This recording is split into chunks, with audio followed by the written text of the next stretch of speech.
Oyo State Governor Makinde has come under criticism over a proposed 63.5 billion naira renovation of the Agodi government house in Ibadan, a move labeled by opponents as profligate and poorly timed.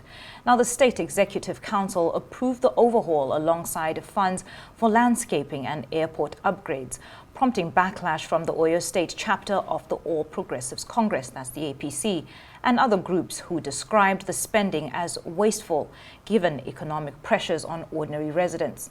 Now, critics argue the 63 billion naira price tag seen at a time when social services and infrastructure remain under strain reflects misplaced priorities and risks further hurting the state's finances. Some also questioned additional proposed spending on security aircraft and other items. In response, Governor Makinde has defended the approval, saying the high cost is largely due to Nigeria's fluctuating foreign exchange rate, which has increased construction expenses. Well, let's discuss further. We are joined live on Daybreak by the former Communications Minister, Chief Adebayo Shittu. Thank you for joining us, Dr. Adebayo Shittu, on Daybreak, on Arise News. Okay, now going into the heart of the story, the 63 billion allocation for the renovation of the government house in Agodi, Oyo State, has again come under review. And he has said that the foreign exchange volatility accounts for this, and is embarking on a comprehensive project that would last and eventually become a legacy project. Do you still have any objection to this in terms of what he had, in terms of his defense on this allocation? Well, I still disagree with him. When you talk of foreign exchange volatility, what we do know is that of late, in fact, there has been stability in foreign exchange situation of the country, thanks to the economic policies of Mr. President. That is one. Number two, we are talking of prioritization. What is the priority? Is the governor more important, or government has more important than the lives of the ordinary men and women on the streets of Ibadan, of Umuosho, of Shaki, of Oyo, of Igbora, of Irua, and so of Iseyin? The importance of the lives of our people we have sworn to protect and take care of is more important. I mean, it must be emphasized. Government house renovation must come last, and the situation is, the man is exposed by the fact that he didn't even feel it necessary to even live there for the past 6 years that he has been governor. It was not necessary for him to live there. So what is the urgency? Who is he bringing in to replace him that requires that type of stupendous expenditure? And in any case, the emphasis by him is on renovation. What is the meaning of renovation? It is certainly different from reconstruction. Even if any governor wants to reconstruct government house now, we would say that is not the priority. There are so many communities in Ibadan which do not have schools. I know of a school, a road in Onara, which is being maintained by an individual. A road, public road, in several communities in Onara, in Oluyode, and so on and so forth. These are, Ibadan is part of is the capital. These are part of the capital. Then there are no roads. Should that not be more important than the pleasure of a governor? So I still believe that it is a suspicious expenditure, which more often than not, more likely, is aimed at, sleazing the people of Oyo State. All right. The APC has spoken so much about this project and, in fact, called for outright cancellation of the renovation. Also, this apparently, fell on deaf ears, and the APC has called it a white elephant project. We have a situation in this country where the opposition always talk in the media, send press statements, and grant interviews, and the executive or whoever it is continues on their path. So what are you going to do if the government decides that it will continue? Well, the with its plan disappointment anyway? in this our state is that we virtually do not have a legislature. Unfortunately, it is the most rubber stamp legislator in this country. I mean, the governor does whatever he likes. Once he gives them whatever stipends he gives them, that's the end of it. It's unfortunate. So what is APC going to do No, about I mean, it is not our real business. Our business is to, cry aloud and, make the public know that we are opposing it. It is for EFCC to come in. I know that sooner or later the EFCC will have a lot of work to do in Oyo State. We have the EFCC, we have the ICPC. I mean, even money spent for local government are not being dispersed to them. You can imagine the Supreme Court making an order that local government should have financial autonomy, and a governor who was brought in through the Constitution say he does not believe in the independence of local government. I mean, it is silly. Now, what do you think about how the governor responded to this? Do you think that he handled it well? Because it seems as though his statements were just brushing it aside and saying what he's saying is that we it will should go to on. places. The people of Oyo State should go to places.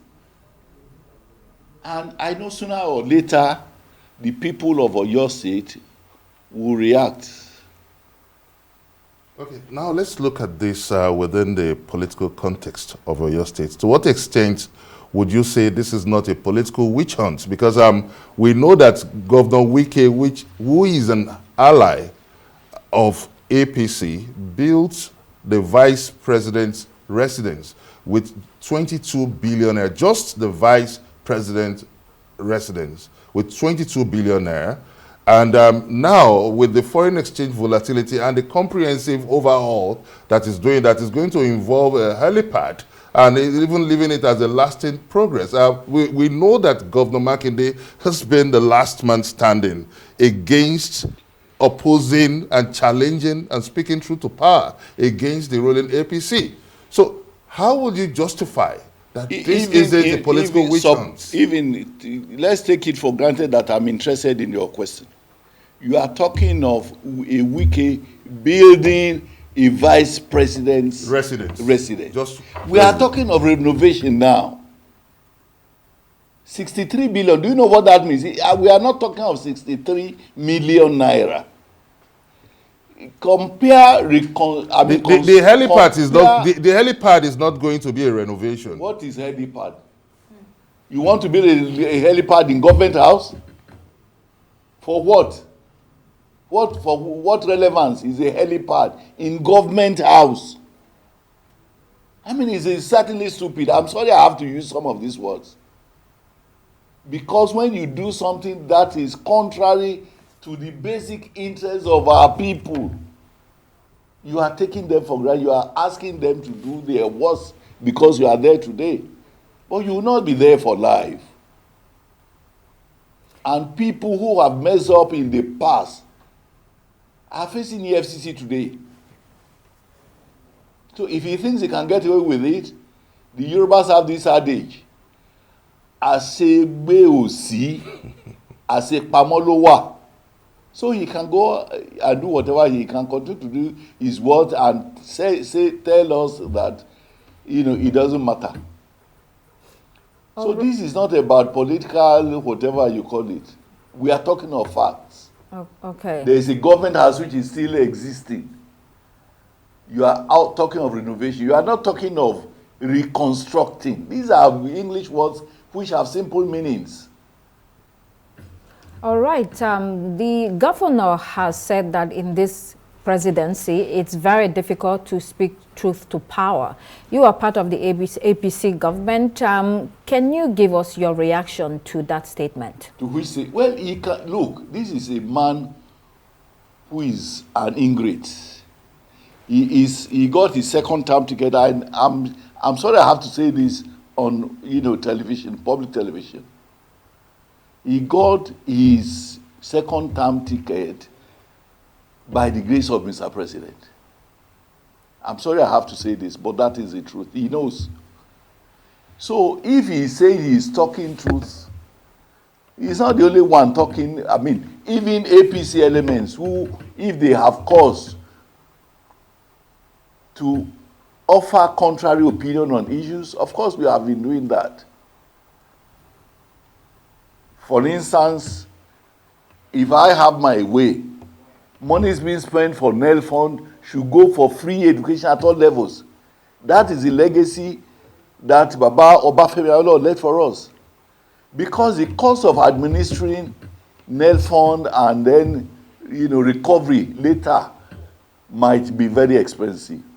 So I, as an Awoist, will prefer free education at all levels, from primary to secondary to university. And I believe Nigeria can afford it. A lot of the money is being given to states today. You ask, where does the monies go? You hardly see any trace of it in some of our states.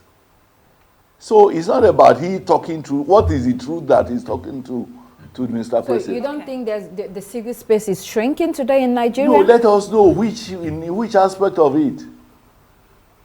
We have a National Assembly which is very boisterous, which is made up of statesmen who have all the courage to tell us the truth.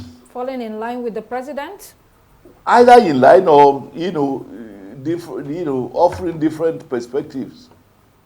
Okay. For instance, when the new tax laws first came, of course there were opposition, even from Zulu, an ardent supporter of Mr. President. Okay, following those different perspectives, there were, amendments to the original bill. And that's how it should be. You don't oppose a policy for the sake of opposing. If you have a superior argument, you give it, and then it will be considered.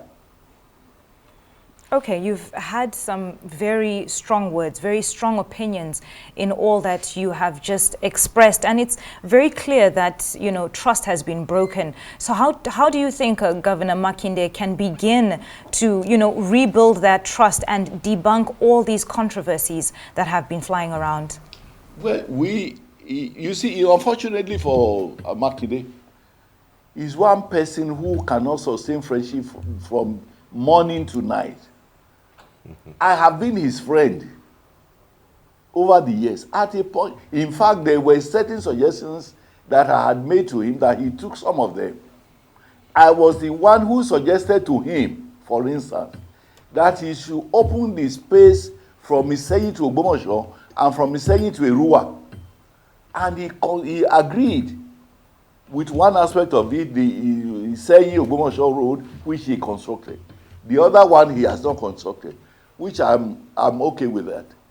It is for him to know that Nigeria is nobody's property, or just say it is nobody's property. And if you are holding sway there, there were people who have spent 8 years. Where are they today? Okay, Dr. Shittu.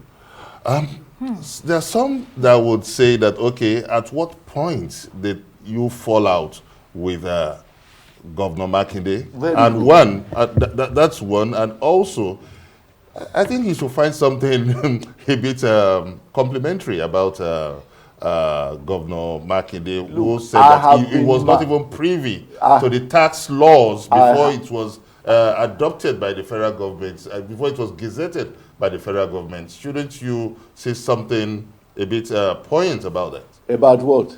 About the fact that he said the governors were not privy to the tax laws. Must the governors be privy to every law that the federal government makes? Is that a constitutional requirement? Okay. Who is privy to the laws that he makes in his state? It's rather, Dr. Shittu, it's rather unfortunate. This is a very, very important discussion, but again, we are pressed for time. Thank you so much for this wonderful discussion, and that's all we have time for here on Daybreak and Benga Ashiru. It's goodbye from me. And I'm Constance Ikoku. Thank you for joining us. Goodbye. And I'm Yolanda Robert. Please do keep it here on Arise News. The morning show is next. Goodbye.